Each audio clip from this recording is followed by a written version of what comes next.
Break के बाद आप सभी का स्वागत है। बात कर रहे हैं जनादेश को लेकर। दिल्ली चुनावों में जिस तरीके से आम आदमी पार्टी का किला ध्वस्त होता हुआ नजर आ रहा है, बड़े नेता चुनाव हार चुके हैं, अरविंद केजरीवाल चुनाव हार चुके हैं और इस बीच बड़ी जानकारी सामने आ रही है। इस वक्त की बड़ी खबर आपको बताते हैं, जहां पर दिल्ली में अब सीएम को लेकर दावेदारी तेज हो गई है। देखिए, बीजेपी के लिए एक तरफ 27 सालों का सूखा खत्म, लेकिन दूसरी ओर सीएम के नाम को लेकर चर्चा तेज। रेस में प्रवेश वर्मा, जिन्होंने अरविंद केजरीवाल को हराया। दूसरी ओर आपको बता दें कि मनविंदर मारवा का नाम भी लगातार आगे चल रहा है। मोहन बिष्ट, विजेंद्र गुप्ता का नाम भी इस रेस में लगातार आगे चल रहा है। कौन होगा अब दिल्ली का मुख्यमंत्री, देखना बहुत अहम होगा। बीजेपी के जीत के बाद अब सीएम को लेकर हलचल तेज हो गई है। ये बड़ी खबर आपको बता रहे हैं। बीजेपी एक बार फिर से वापसी करते हुए फिलहाल नजर आ रही है। दिल्ली चुनावों से जुड़ी ये बड़ी जानकारी। एक तरफ रेस में प्रवेश वर्मा, मनविंदर सिंह सिरसा का नाम सामने आ रहा है। वहीं आपको बता दें कि अब तक देखिए किसी भी नाम पर चर्चा जो है वो नहीं, लेकिन लगातार यहां पर बड़े नाम जो है वो सामने आ रहे हैं। बीजेपी की जीत के बाद सीएम को लेकर अब हलचल शुरू हो गई है और इसी बीच एक और बड़ी जानकारी सामने आ रही है, उसका भी रुख कर लेते हैं, जहां पर अरविंद केजरीवाल के हार को लेकर पुराने साथी रहे कुमार विश्वास का भी बयान सामने आ चुका है। ये बड़ी जानकारी इसी बीच आपको बता दें, जहां पर कुमार विश्वास की ओर से कुछ अहम बातें कही गई हैं। दोनों के बीच का जो तनाव है वो हमने कई बार मंचों पर देखा। कुमार विश्वास ने अपनी कविताओं के माध्यम से, अपने वक्तव्यों के माध्यम से कई बार अरविंद केजरीवाल के साथ जो विवाद हुआ, जो तनाव हुआ, उसको वो बखान करते नजर आए। लेकिन अब जब केजरीवाल की हार हुई है, तब भी कुमार विश्वास जो है वो तीखे शब्द कहते हुए नजर आए हैं। बड़ी जानकारी आपको हम बता रहे हैं। और देखिए, दूसरी ओर जश्न में जो बीजेपी के कार्यकर्ता हैं वो डूबे हुए फिलहाल नजर आ रहे हैं। बड़ी जानकारी आपको हम बता रहे हैं और चर्चा कर रहे हैं हम लगातार। खास मेहमान हमारे साथ में बने हुए हैं। अपनी चर्चा का वापस से रुख कर लेते हैं। हमारे साथ में अभी प्रखर श्रीवास्तव जी जुड़ चुके हैं। स्वागत सर आपका। बड़ी देरी से आए आप, हम इंतजार कर रहे थे। आज बधाई का इंतजार आप कर रहे थे, लेकिन सर तस्वीर पलट गई पूरी तरीके से। कट्टर ईमानदारी के टेस्ट में अरविंद केजरीवाल पूरी तरीके से फेल हो गए। आपकी पार्टी का राजा हार गया, आपकी गद्दी चली गई, राजपाट छिन गया। अरविंद केजरीवाल और आम आदमी पार्टी के लिए मुश्किलों का दौर, या कह लें सबसे बड़ी मुश्किलों का दौर, ऐसा लग रहा है अब शुरू हुआ। गरिमा जी, सबसे पहले आपको नमस्कार, आपके सभी दर्शकों को नमस्कार और यहाँ पे बैठे हुए सभी प्रवक्तागणों को मेरा नमस्कार। गरिमा जी, निश्चित तौर पर जनता का जनादेश सबसे बड़ा जनादेश होता है और इसको हम बिल्कुल स्वीकार करते हैं। हाँ। हम जरूर समीक्षा करेंगे कि हमारी कहाँ गलतियां हुई, कहाँ नहीं गलती हुई। मगर गरिमा जी, हमको ये चीज नहीं भूलनी चाहिए और आपके दर्शकों को इस चीज को नहीं भूलना चाहिए। हाँ। कि हमने किस तरीके से सिर्फ भारतीय जनता पार्टी के खिलाफ चुनाव नहीं लड़ा है।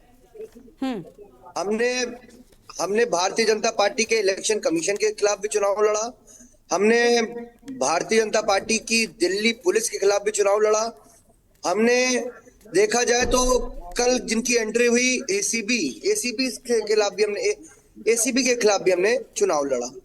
तो गरिमा जी, निश्चित तौर पर मैं यहाँ पे भारतीय जनता पार्टी के प्रवक्ता बैठे हुए, मैं उनको बधाई देता हूँ कि आपकी दिल्ली में सर क्या वजह रही? अगर ठीक है आप हार स्वीकार कर रहे हैं, आप सारी बड़ी बातें, बड़प्पन है आपका, लेकिन सर आपको क्या लगता है इस नुकसान के पीछे की वजह क्या है?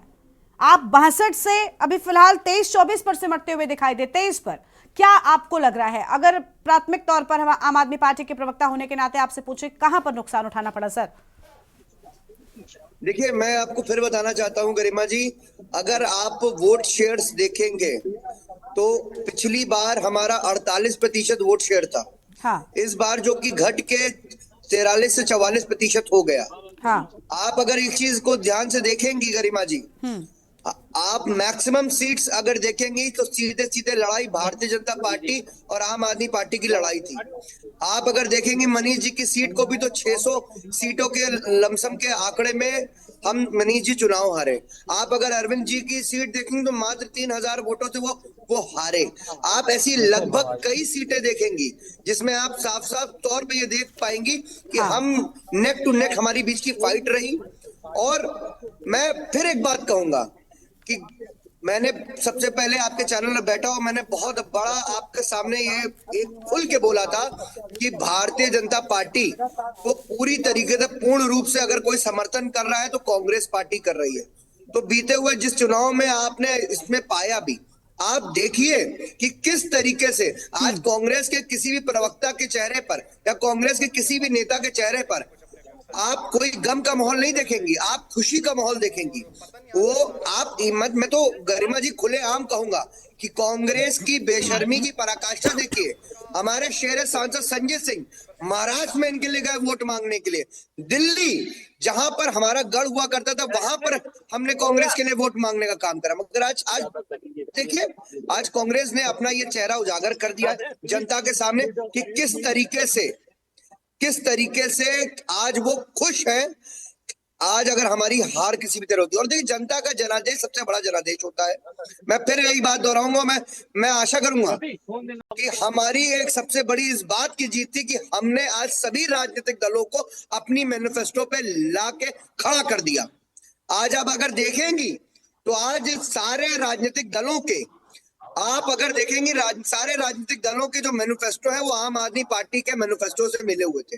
और मैं आशा करता हूं कि आने वाले 5 सालों के अंदर इसी मैनिफेस्टो पे काम होगा। और मैं आपको आश्वासित कर रहा हूं ठीक है सर, गरिमा जी, मैं आपको आश्वासित कर रहा हूं कि जो ट्रेंड माननीय अरविंद केजरीवाल जी इस देश की राजनीति में लेकर आए हैं, स्कूल, शिक्षा, अस्पताल, आशा करता हूं कि पूरे देश में इसी चीज को लेके काम होगा।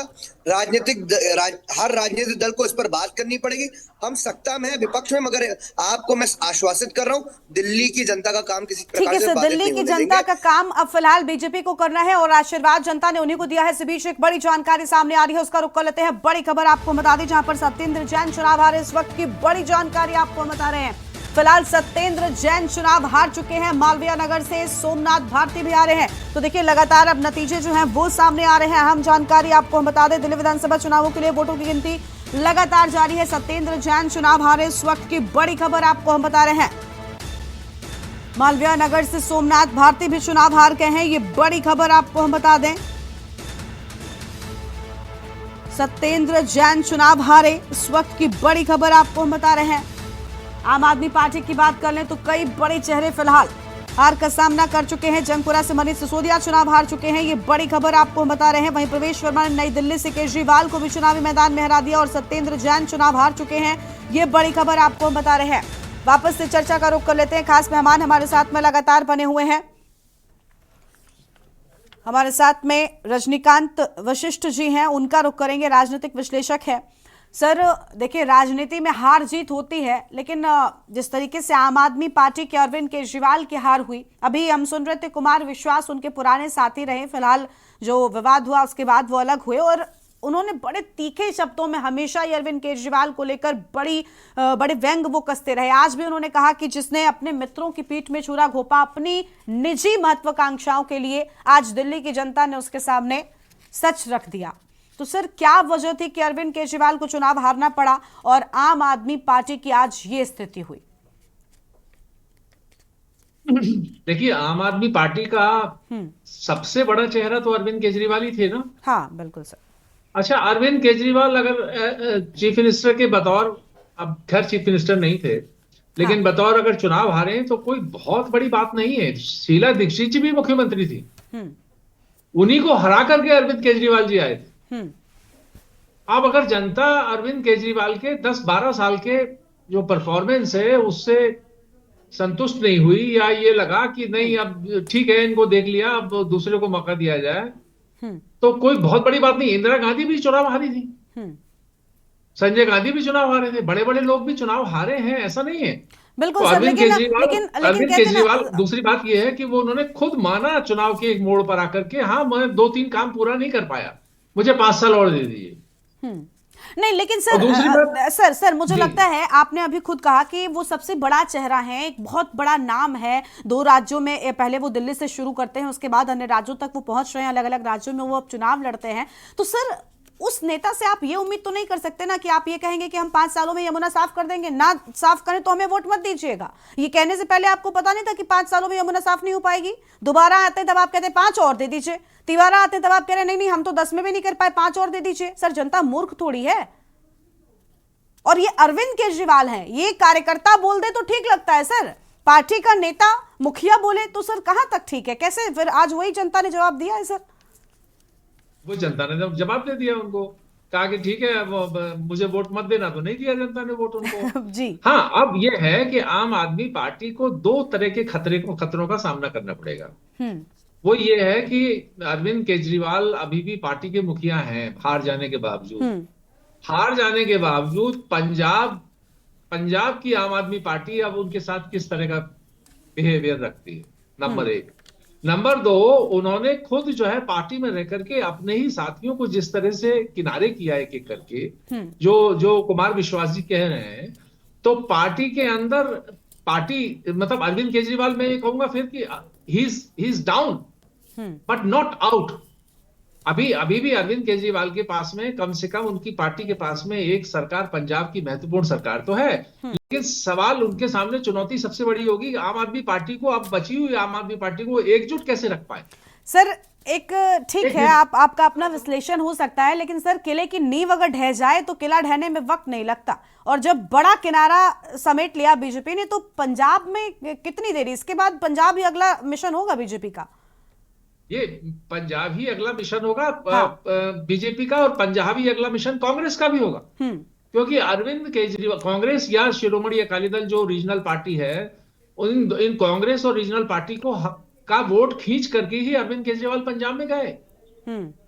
और वही दिल्ली में हुआ। दिल्ली में भी जो कांग्रेस का वोट था पारंपरिक, जिसको शीला दीक्षित जी ने रूल किया, ठीक है। उसी को खींच करके ये, तो अब कांग्रेस के लिए और बीजेपी दोनों के लिए, पंजाब और दिल्ली, जहां तक दोनों के प्रदेशों का सवाल है, इन दोनों के लिए बड़ी चुनौती है कि किस तरह से हम अरविंद केजरीवाल के पास जो हमारा वोट खिसक गया है कांग्रेस का, वो कैसे वापस ले। ठीक है और सर। भारतीय जनता पार्टी की कोशिश ये होगी कि ऐसा ना हो पाए। ठीक है सर, लौटेंगे आपके पास में, और मेहमान हमारे साथ में लगातार बने हुए, लेकिन इस बीच देखिए बड़ी जानकारी ये सामने आ रही है, जहां पर अलग अलग सीटों पर नतीजे सामने आ रहे हैं। सत्येंद्र जैन चुनाव हार चुके हैं, और कुछ मेहमान हमारे साथ में लगातार बने हुए। कांग्रेस पार्टी के भी प्रवक्ता हमारे साथ में है, राजीव रतन रघुवंशी जी। सर, कांग्रेस पार्टी की स्थिति तो दिल्ली में बहुत ही ज्यादा खराब हो गई, शून्य से आप आगे ही नहीं बढ़ पाए। सर, एक वक्त ऐसा आ चुका है, या अभी भी कह लें, भले केजरीवाल चुनाव हार गए, उनकी पार्टी भी हार गई, सब चीजें एक तरफ, लेकिन कांग्रेस पार्टी जो देश में सबसे बड़े विपक्ष के तौर पर जानी जाती है, सर दिल्ली में खाता नहीं खोल पा रही है। क्या स्थितियां हैं? मतलब छोटे कह रहे थे ना कि बस थोड़ी सी उम्मीद कांग्रेस ने इस बार लगाई थी कि एक दो सीटें तो आ ही जाएंगी, वो भी चली गई। नहीं, हमने पूरी शिद्दत से चुनाव लड़ा, और हाँ। आम जनता के वायदों के मुताबिक चुनाव लड़ा। हमने जो 18 साल में जो दिल्ली बनाई, उस दिल्ली को हमने पूरी मतलब अंतर्राष्ट्रीय स्तर की दिल्ली बनाई। जनता के सामने हम अपने मुद्दों को लेकर गए, जनता को हमने बताया जो आप विकास आज देख रहे हैं वो विकास किसी का नहीं, वो विकास कांग्रेस का है। इससे पहले भारतीय जनता पार्टी की सरकार थी, उन्होंने भी कोई विकास नहीं किया। दिल्ली एक रोल मॉडल है देश के लिए। चुनाव जीतना ना जीतना एक विषय हो सकता है, हमने मेहनत की, शिद्दत की, हम अपने जो इस निर्णय है पर इसको हम एनालाइज करेंगे, देखेंगे कहाँ हमसे चूक हुई।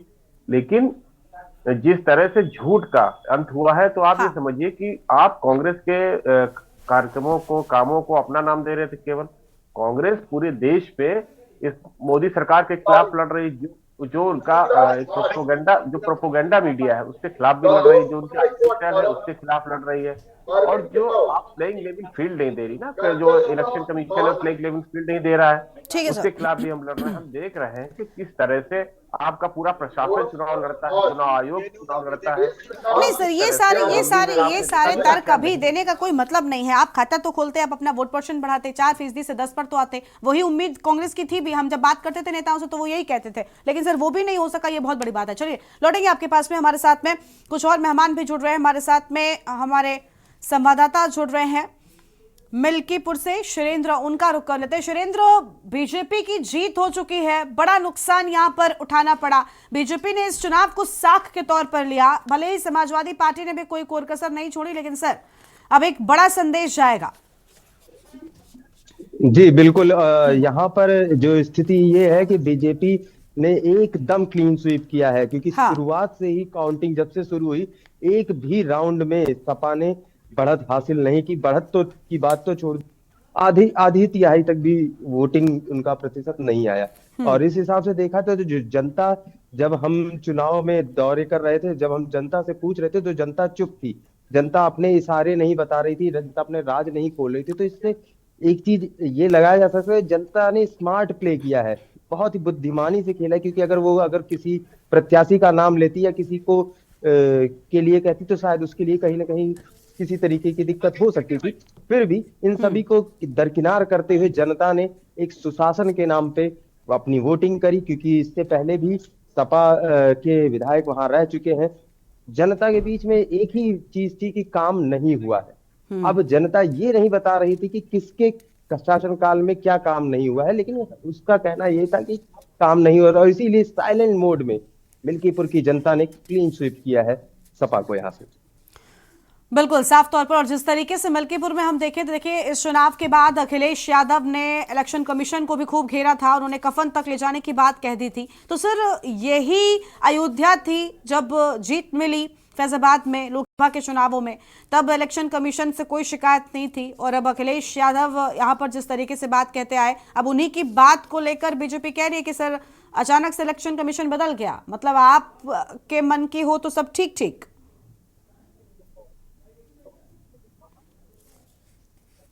शिरेंद्र, तमाम चीजें रही हैं, जिसमें इलेक्शन वाले दिन में ही, जिस दिन वोटिंग हो रही थी उस दिन भी हमें जैसे ही इस बारे में खबर पता चली थी, हमने मौके पर जाकर पड़ताल भी की थी, और हमने अपने दर्शकों को भी दिखाया था कि किस तरीके से यहाँ इलेक्शन शांतिपूर्ण ढंग से घटित हो रहा है। उसमें किसी भी तरीके का बूथ कैप्चरिंग या किसी भी तरीके की अराजकता नहीं देखने को मिली थी। फिर भी इसके बावजूद भी तमाम प्रत्याशी इस चीज का आरोप लगाते गए कि वहीं बूथ से ही चुनाव को कैप्चर कर लिया गया है, चुनाव को स्क्रिप्टेड कर दिया गया है। लेकिन ऐसा कुछ हमें अपने कैमरे की नजर में तो नहीं देखने को मिला था। लेकिन इसके बावजूद जनता की राय को ये बता देना कि ये बूथ कैप्चरिंग है, ये अराजकता है, चुनाव में घोटाला है, स्क्रिप्टिंग है, ये जहां तक एक सही विचार नहीं है। जनता की राय है और इसको स्वीकार करना ही ज्यादा उचित होगा सभी पार्टियों के लिए। ठीक है, श्याम सलोने जी हैं बीजेपी के पत्रकार, उनका रुख कर लेते हैं। श्याम जी, इलेक्शन कमीशन के लिए कफन लाने की बात अखिलेश यादव ने की थी, हार का सामना करना पड़ा, सर क्या कहना चाहेंगे? अनम्यूट पहले सर, अनम्यूट कीजिए, अनम्यूट।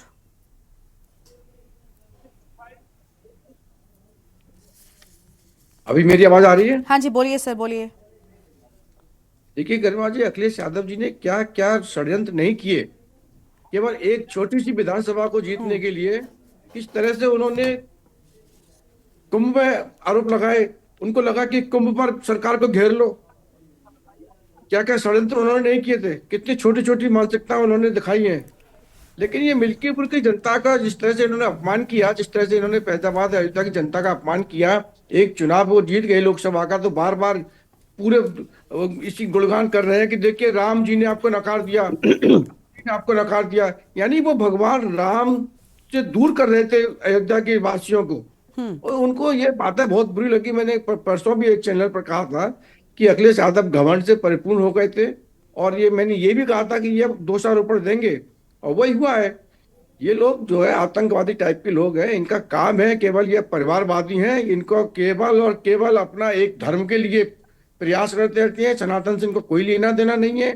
जिस तरह से कुंभ में इन्होंने भगदड़ करा दिया, कुंभ में इन्होंने लोगों को मरवा दिया।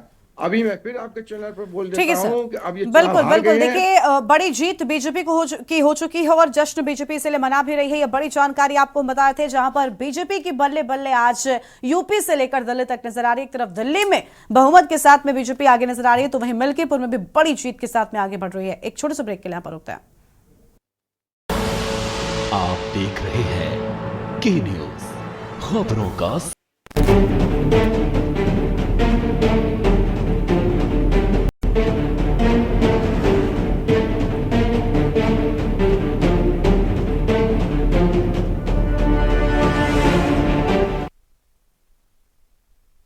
ब्रेक के बाद आप सभी का स्वागत है। बात कर रहे हैं जनादेश को लेकर, जो बीजेपी को मिलता हुआ फिलहाल नजर आ रहा है, और इसी बीच बड़ी जानकारी सामने आ रही है, जहां पर लगातार अब बधाई संदेश भी सामने आ रहे हैं बीजेपी के लिए। तो वहीं दूसरी ओर आपको बता दें कि जीतन राम मांझी की ओर से भी पोस्ट किया गया है, दिल्ली अभी झांकी, बिहार अभी बाकी। देखिए बिहार में चुनाव होना है, और उससे पहले ये पोस्ट आप देख रहे हैं, जहां पर जीतन राम मांझी की ओर से एक्स पर पोस्ट किया गया है। बड़ी जानकारी आपको हम बता रहे हैं,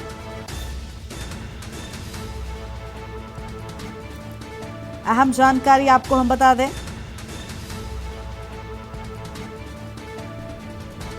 जहां पर एक्स पर जीतन राम मांझी का पोस्ट सामने आया। उन्होंने साफ तौर पर कहा कि दिल्ली तो सिर्फ झांकी है, बिहार अभी बाकी है। बिहार में चुनाव होना है और उससे पहले ये ट्वीट बहुत अहम है और दिल्ली से बड़ी जानकारी आपको हम बता रहे हैं।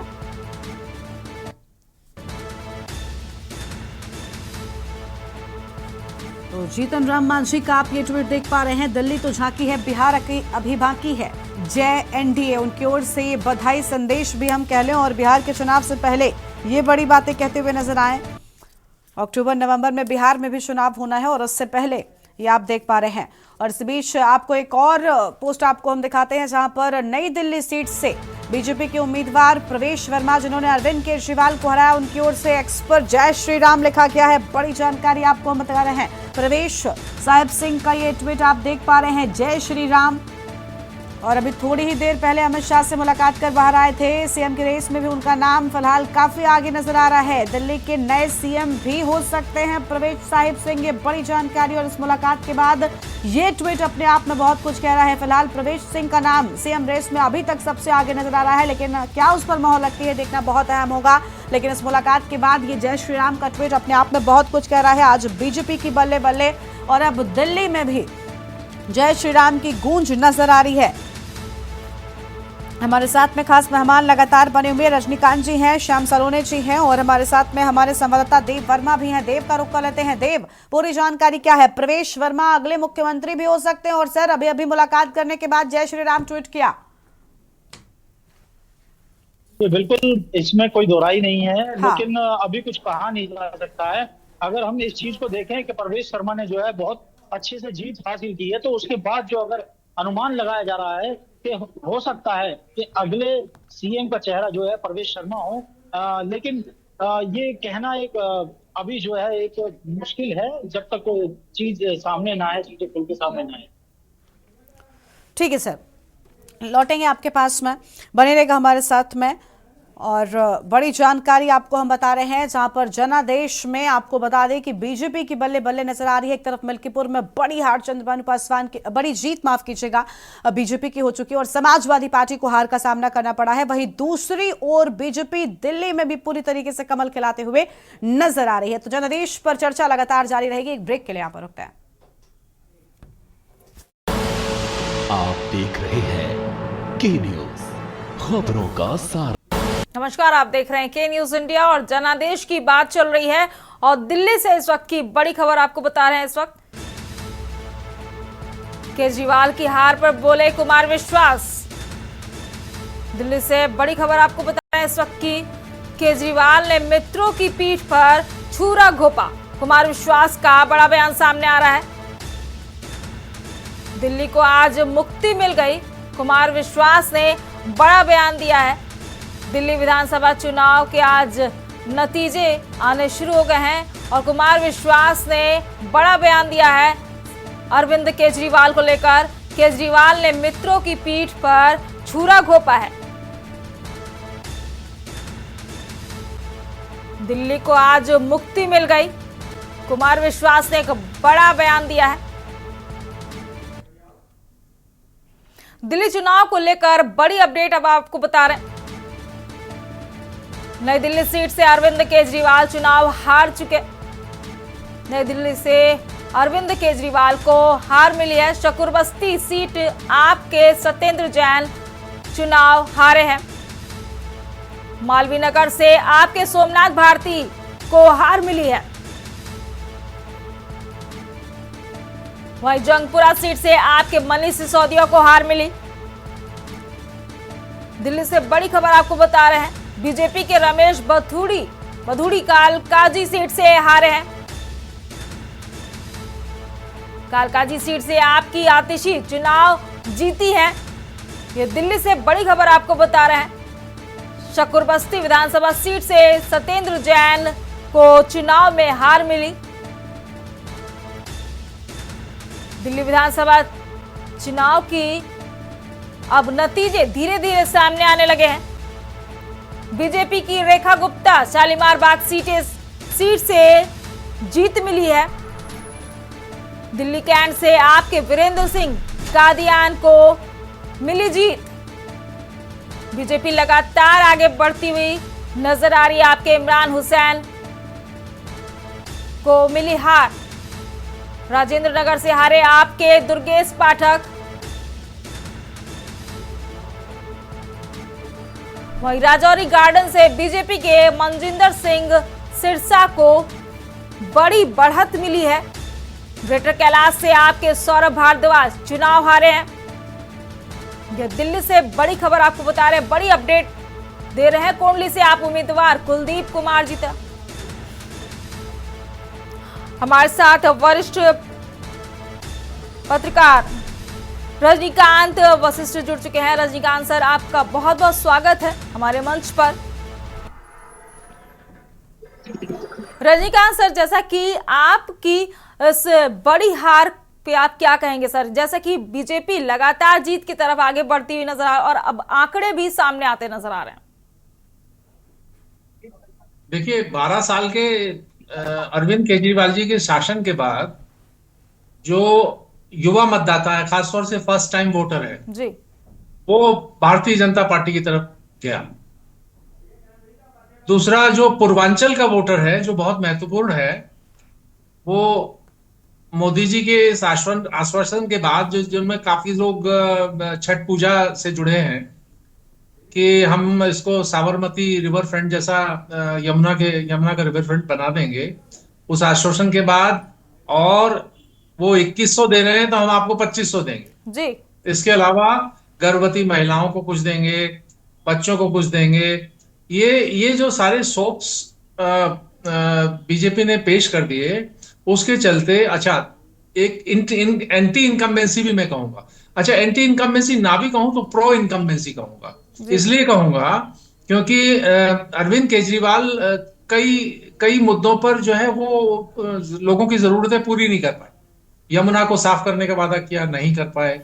प्लस आखिरी समय में जब उनको लगा कि हम बहुत बुरी तरह फंस गए, तो उन्होंने अजीब किस्म के आरोप लगाने शुरू कर दिए कि एक राज्य जो है दूसरे राज्य के सारे लोगों को जेनोसाइड करने के लिए उसमें जहर मिला रहा है।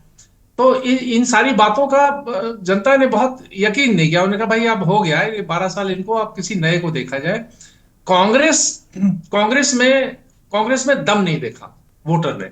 इसलिए दम नहीं देखा कि कांग्रेस के हैवीवेट्स तो हैं, बड़े लीडर तो हैं, लेकिन उनको इम्प्लीमेंट करने के लिए उनके पास में बूथ लेवल के या इवन मोहल्ला लेवल के या इवन कॉन्स्टिट्यूएंसी लेवल के कार्यकर्ता ही नहीं थे। वो उस तरह से उनको मतदाताओं को अपनी तरफ खींच नहीं पाए। फिर उनको लगा कि मोदी जी जो कह रहे हैं वो कुछ करते हैं कुछ हद तक, तो लाओ अब कि इनको भाजपा को मौका दे दिया जाए। इसीलिए उन्होंने जो है अच्छा ये शराब घोटाला उनसे चिपक गया कि जबकि अपने आप को कट्टर ईमानदार कहते थे, वो खुद ही जेल नहीं गए, बल्कि उनके जो कई मंत्री हैं उनको भी जेल जाना पड़ा। तो इन सारी बातों के चलते मुझे लगता है कि जनता ने इस बार आम आदमी पार्टी को नकार दिया। मतलब दूसरी पार्टी को, मैंने भाजपा जो उन्हें बेटर दिखाई दी, कम से कम यह है कि भाजपा ये कहते थे कि साहब वो भाजपा हमको काम ही नहीं करने देती, क्योंकि भाजपा के हाथ में दिल्ली पुलिस है। तो दिल्ली पुलिस है तो अब जनता ने सोचा कि चलो भाई भाजपा के पास में दिल्ली पुलिस भी है और बाकी जो सिविक कम्युनिटीज हैं वो जो प्रदेश सरकार के पास है, तो भाजपा के क्यों ना मौका दिया जाए। तो इससे लगता है कि मुझे अरविंद केजरीवाल को इस बार पराजय का सामना करना। प्लस उनके अंदर आम आदमी पार्टी में भी काफी फूट थी, काफी सारे विधायक उनके छोड़ के चले गए, और जिस तरह से उन्होंने अपने साथियों का अरविंद केजरीवाल ने बचाव करने का प्रयास नहीं किया वो भी, और जो कुछ घटनाएं हुई, किसान आंदोलन ये वो, उसमें या शाहीन बाग का आंदोलन जो उसमें जिस तरह से उनकी भूमिका रही अरविंद केजरीवाल की, उसको भी शायद जनता ने पसंद नहीं किया। सो बहुत सारे कारण थे जिनके चलते अरविंद केजरीवाल को दिल्ली की सत्ता से जाना पड़ा। रजनीकांत सर, जैसे कि एक ग्राफ सीधा सामने आ रहा था कि जैसे अरविंद केजरीवाल ने एक दिल्ली वासियों के दिल में कहीं ना कहीं एक बात डाल के रखी थी कि वोट हमारे पक्ष में हो, नहीं तो बिजली कट जाएगी। इस तरह की जो तमाम स्कीमें जो अरविंद केजरीवाल की तरफ से चलाई जा रही थी, आपकी तरफ से चलाई जा रही थी, वो कहीं ना कहीं दिल्ली वासियों के दिल में एक डर भी पैदा करने की कोशिश की गई कि अगर वोट ना दिया जाए आपको तो फिर उनकी जो ये व्यवस्था है, मूलभूत व्यवस्था है, वो स्थगित कर दी जाएंगी। वो कारगर साबित इसलिए नहीं हुई क्योंकि जो बड़े चेहरे हैं भारतीय जनता पार्टी के, मैं तो ये कहूंगा कि पूरा का पूरा चुनाव दिल्ली का जो है वो मोदी के चेहरे पे लड़ा गया है। बिल्कुल। या मोदी पे भरोसा करके लड़ा गया है।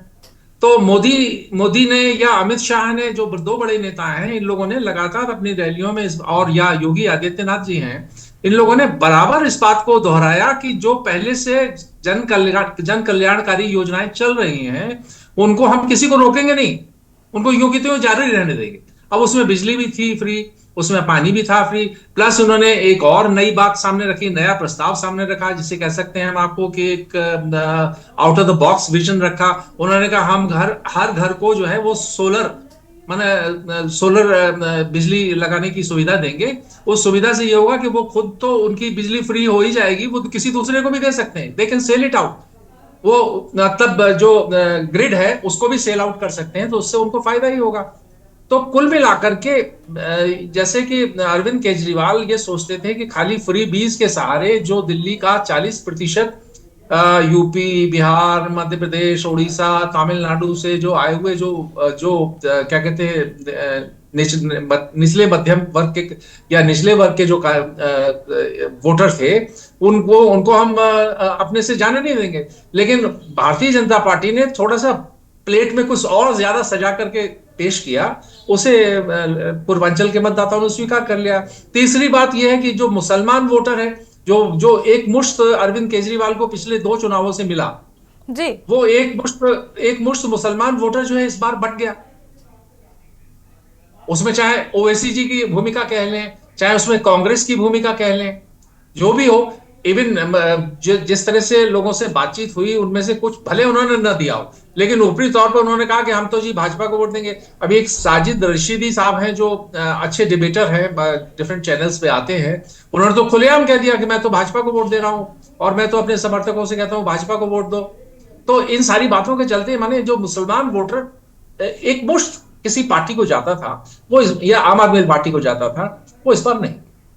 जी सर, इस बार MY फैक्टर भी कहीं ना कहीं वो एकदम डाउन होगा, बिल्कुल जैसे उम्मीद की जा रही थी कि MY फैक्टर कहीं ना कहीं आपके सपोर्ट में खड़ी होगी। कहीं ना कहीं उन्होंने इस पे सीधा टारगेट भी किया कि MY फैक्टर पक्ष में हो, लेकिन वो भी एक ग्राफ को नीचे ले जाने में पूरी तरीके से कारगर रहा।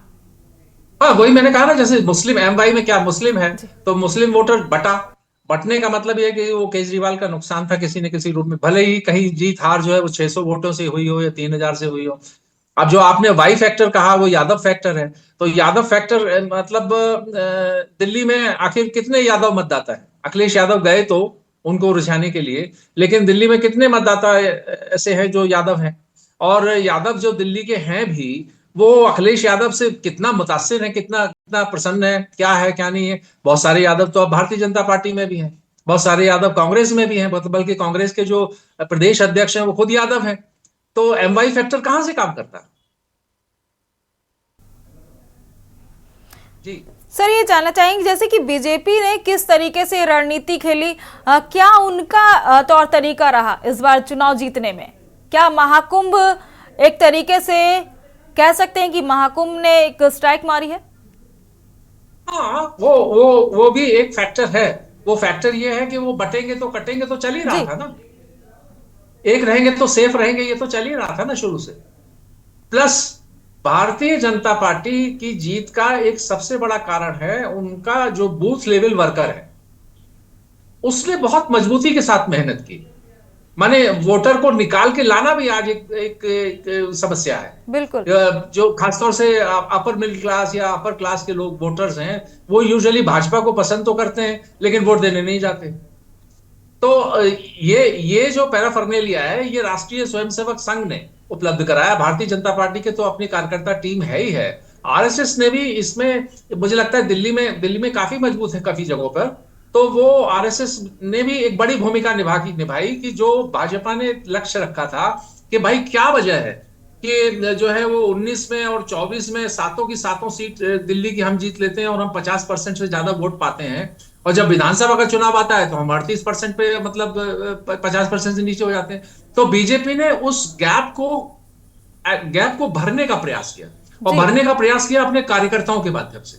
तो कार्यकर्ताओं की मेहनत जो है, या यूं कहें बूथ लेवल वर्कर्स की मेहनत, या जो कहते हैं वो पन्ना प्रमुख, इन लोगों की मदद से वोटर्स को वो लोग निकालने में कामयाब रहे। और जो अरविंद केजरीवाल का वोटर था वो एक तो खुद ही शिफ्ट हो गया, दूसरा वो मतलब उसने कोई रुचि दिखाई ही नहीं इस बार। रुचि दिखाई अगर होती तो 62 से नीचे गिरना था। 62 से आखिर कितना नीचे गिरते। अब तो ये देख रहे हैं कि 25, 26, 27, 28, 29, 30 यहीं तक अटके हुए हैं वो कुल मिलाकर के। तो भारतीय जनता पार्टी ने ये जो है, कोई ऐसा नहीं है कि अरविंद केजरीवाल का नेगेटिव वोट उनको मिला। भारतीय जनता पार्टी ने अपना वोट जो लोकसभा में उसको मिलता है, उस वोट को ही वापस ला करके अपनी झोली में डालने का काम किया। जी मैम, बिल्कुल इस तरीके से देखा जा रहा था काफी एक महीने से कि अरविंद केजरीवाल जिस तरीके से डोर टू डोर जाके लोगों से सीधा संपर्क साध रहे थे, जनसभाओं को संबोधित कर रहे थे और लगातार नए नए स्कीम्स लेकर आ रहे थे, तो इससे ये लग रहा था कि कहीं ना कहीं आपकी सरकार फिर से दिल्ली में आ सकती है। आ सकती है ऑफ कोर्स, लेकिन अब जो नतीजे सामने आने लगे उससे कहीं ना कहीं आपको एक बहुत बड़ा झटका लग रहा है। हाँ, ये बड़ा झटका इसलिए है कि जो मुखिया है पार्टी का, जी, जिसके दम से सारी पार्टी यहां से लेकर के पंजाब तक चल रही है, वो मुखिया खुद अपना चुनाव हार जाए तो फिर उभरने में थोड़ा समय तो लगता है। खतरे बंटवारे के भी हो सकता है कि अभी कोई ये कहे कि भाई अरविंद केजरीवाल ही क्या अनंत काल तक इसके पार्टी के लीडर बने रहेंगे, हम नहीं लीडर हो सकते क्या? तो ऐसा दूसरी पार्टियों में भी हुआ है, बंटवारा हुआ है पार्टियों में, जैसे शिवसेना में हुआ, जैसे कि वो शरद पवार जी की पार्टी में हुआ। तो ये एक बड़ा खतरा इनके सामने है, क्योंकि भगवंत मान पंजाब के मुख्यमंत्री के बतौर कोई उनके खिलाफ ऐसी कोई नकारात्मक बात अभी तक सामने नहीं आई, सिर्फ इसके कि जो उन्होंने 1000 रुपए देने का वादा किया था और नहीं दिया है अभी तक। इसके अलावा कुल मिलाकर के पंजाब का वोटर जो है भगवंत मान से कुछ संतुष्टि दिखाई देता है। तो अब ऐसी स्थिति में अरविंद केजरीवाल अपनी पार्टी को लीड कैसे करेंगे, ये एक बहुत बड़ी चुनौती, एक बड़ा सवाल, एक बड़ा प्रश्न है। सर आप हमारे साथ बने रहिए, आगे भी इस चुनाव चर्चा को आगे बढ़ाएंगे, लेकिन उससे पहले रुकते हैं एक छोटे से ब्रेक के लिए, जल्द हाजिर होंगे। आप देख रहे हैं के न्यूज, खबरों का सारथी।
गोल्डी मसाले के 100 ग्राम के स्पेशल पैक्स में फ्रेशनेस लॉक है। ऐसे गोल्डी मसाले जहां जाएं रिश्ते बनाएं। केसरिया से मन जोगी हुआ रे, दिल झूमे देखो पतवारा हुआ रे। केसरिया से मन जोगी हुआ। हर पल मनाओ केसरी त्योहार। विमल बोलो जुबान केसरी। आप देख रहे हैं के न्यूज, खबरों का सारथी।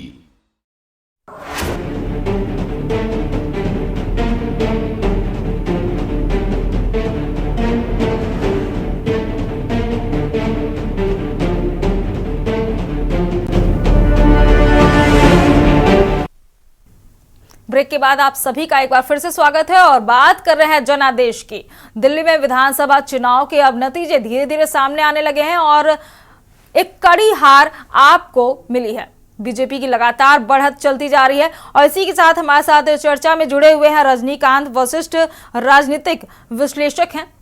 सर, जैसा कि आप लगातार ये कोशिश कर रही थी कि बीजेपी को एक कड़ी हार दी जाए, चाहे वो महाकुंभ की बात हो या फिर लोकल बात भी सामने आ रही थी कि बीजेपी को लगातार घेरे हुए थी, लेकिन बीजेपी की तरफ से भी एक जवाब आया कि यूपी कैबिनेट जैसा कि अब महाकुंभ में स्नान करने पहुंची थी, बिल्कुल उन्होंने कटाक्ष किया था योगी सरकार ने कि अगर कोशिश करे तो यमुना में कैबिनेट को लेकर अरविंद केजरीवाल अगर जा सकते हैं तो वो भी स्नान करें। एक कड़ा कटाक्ष देखने को मिला था।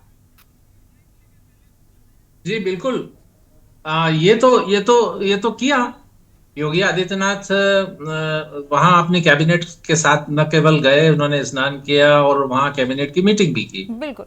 हाँ, ये है कि दुखद घटना मौनी अमावस्या के दिन जो हुई वो बहुत मतलब शोक संवेदना की बात है। लेकिन यह है कि इतना बड़ा आयोजन, इतने बड़े आयोजन में अगर ये इस तरह की एक छोटी मोटी नहीं बल्कि जो अगर घटना हो जाती है तो उसका संज्ञान दिल्ली के वोटर ने नहीं लिया जी। वो दिल्ली के जो वोटर हैं वो राम मंदिर के आंदोलन में बड़ा सक्रिय भूमिका निभाते आ रहे हैं। आज से नहीं, 89 से, जब से आंदोलन शुरू हुआ तब से दिल्ली के लोग पैदल तक चले आते थे, दिल्ली से लोग बात।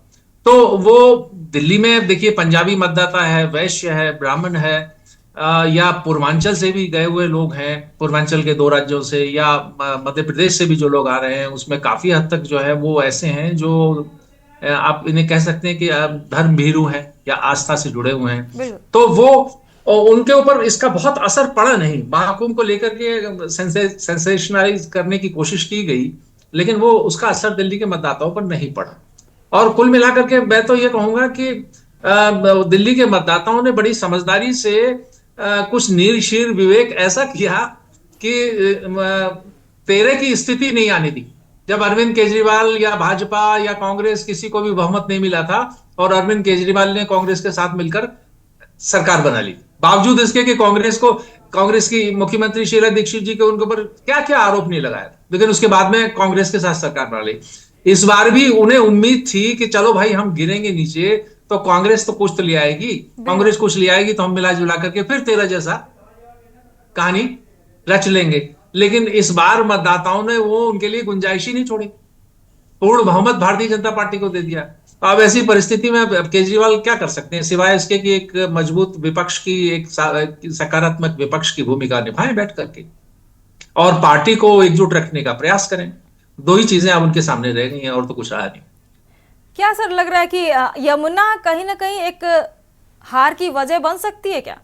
क्योंकि यमुना की सफाई और यमुना को लेकर, और जैसे बीच में कुछ खबरें भी सामने आई थी कि जहरीले पानी की भी सप्लाई हो रही है, तो ये चीजें कहीं ना कहीं दिल्ली वालों के दिल में बसती हुई नजर आ रही थी कि यमुना की आप सफाई नहीं करवा पा रहे हैं, इतने साल से सरकार बनती। ये बहुत बड़ा फैक्टर है। दीपिका जी देखिए, दिल्ली में 40% जो मतदाता हैं जी वो यूपी बिहार से गए हुए मतदाता है। यूपी बिहार से उसमें थोड़े से मध्य प्रदेश भी जोड़ लीजिए, थोड़ा सा उड़ीसा भी जोड़ लीजिए, राजस्थान भी जोड़ लीजिए, ये जो पड़ोसी राज्य हैं, या पंजाब जोड़ लीजिए, हरियाणा जोड़ लीजिए, तो ये इनकी संख्या 40% के आसपास हो जाती है। और उनमें से अगर आप जो छठ पूजा से जुड़े हुए लोग हैं वो मैक्स बिहार के लोग बहुत हैं। बिल्कुल सर। तो छठ पूजा करने के लिए पिछले 3 सालों से क्या 5 सालों से जब भी जाते थे तो हर बार ये आप ही लोग टीवी चैनल्स में दिखाया करते थे कि देखिए कितना झाग हो रहा है। इस झाग में जाकर के महिलाएं बेचारी, उनको बीमारी हो जाए चाहे कुछ हो जाए, जाकर के अच्छा वो छठ पूजा उनके लिए सबसे बड़ी पूजा है। और उस पूजा में अगर मान लीजिए वो आपने वादा किया था कि हम गोमती को, ये यमुना को इतना साफ कर देंगे कि क्या कहते हैं सब लोग डुबकी लगाएंगे इसके, मैं भी डुबकी लगाऊंगा, तो वो सब तो कुछ हुआ नहीं, वो सब कुछ हुआ नहीं। और जब एन चुनाव आ गया तब आपने एक बेहुदा सा आरोप लगा दिया कि साहब वो हरियाणा इसमें जहर मिला रहा है जी।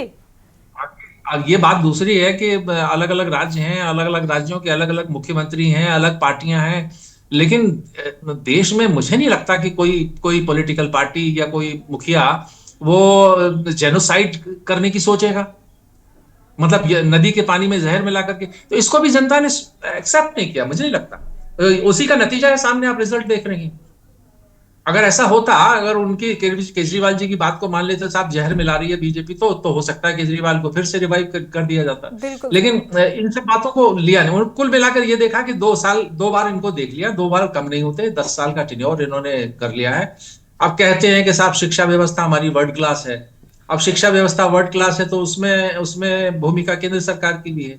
कहते हैं कि साहब जो है वो हमारे जो मोहल्ला क्लिनिक्स हैं वो गजब के हैं, तो वो मोहल्ला क्लिनिक मैंने भी देखे हैं कि बिल्कुल ताला लगा रहता है उनमें, माने कोई डॉक्टर नहीं है। अगर डॉक्टर अवेलेबल भी है तो वो जो दवाएं हैं वो स्पूरियस हैं, बाद में पता लगा कि वो दवाएं जो है नकली दवाएं थी।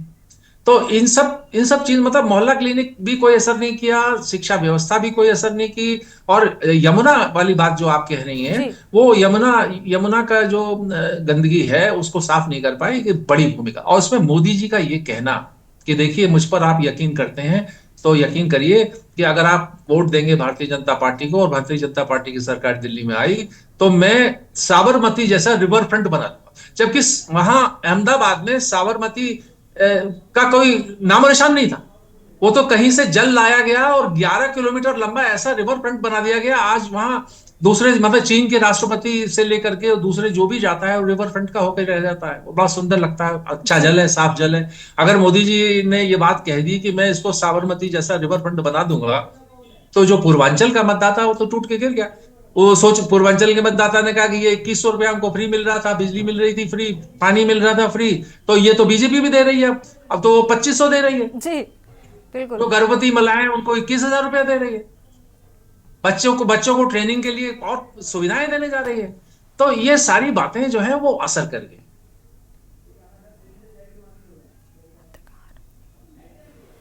हमारे साथ इसी के साथ जयवीर मावी भी जुड़ चुके हैं। जयवीर मावी, वहां क्या माहौल नजर आ रहा है आपको इस वक्त? आप मौके पे मौजूद हैं?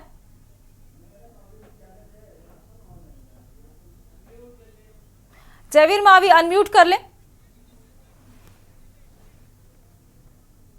लेकिन दीपिका, इस समय के जो हालात है, राजनीतिक सत्ता परिवर्तन हो चुका है और भाजपा कार्यालय पर पूरी तरह से जश्न का माहौल है। वहीं आम आदमी पार्टी का जो कार्यालय था जिस पर लगातार भीड़ बढ़ रही थी, वो धीरे धीरे शुरू हो चुकी है, कुछ कार्यकर्ता ही वहां पर बचे हैं। वहीं कांग्रेस कार्यालय की बात करें तो कांग्रेस कार्यालय पर नेताओं का सूखा पड़ा हुआ है। यहाँ पर कोई नेता नहीं है, ना ही ऐसा कोई जश्न या किसी तरह का माहौल है, क्योंकि कांग्रेस इस बार की खाता नहीं खोलती। हालांकि कांग्रेस की बात करें तो उसका मत प्रतिशत कुछ जरूर बढ़ा है, 6 से 8% मतदान की संभावना है कि उन्हें जो मत पड़ेगा उसका कुल 8% तक कांग्रेस को मिल जाएगा और कांग्रेस इसी में संतुष्ट है।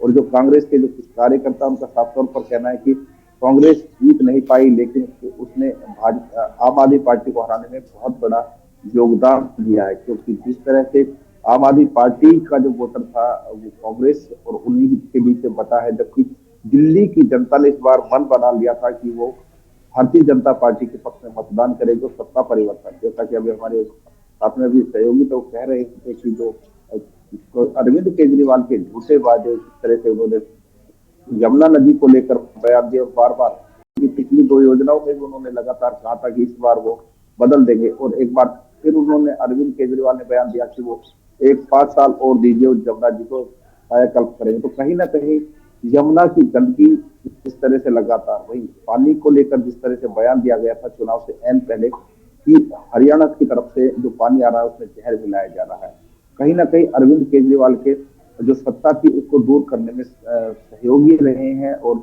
जो आम जनता से जो मतदाता है उसका मन भी बदला है और वो पूरी तरह से इस बार कहीं ना कहीं कहा जा सकता है कि वो भाजपा के पाले में गई, पूरी तरह से भाजपा। इस बार दिल्ली भी कहीं ना कहीं चाह रही थी कि नया कुछ हो, कुछ बदलाव हो दिल्ली में।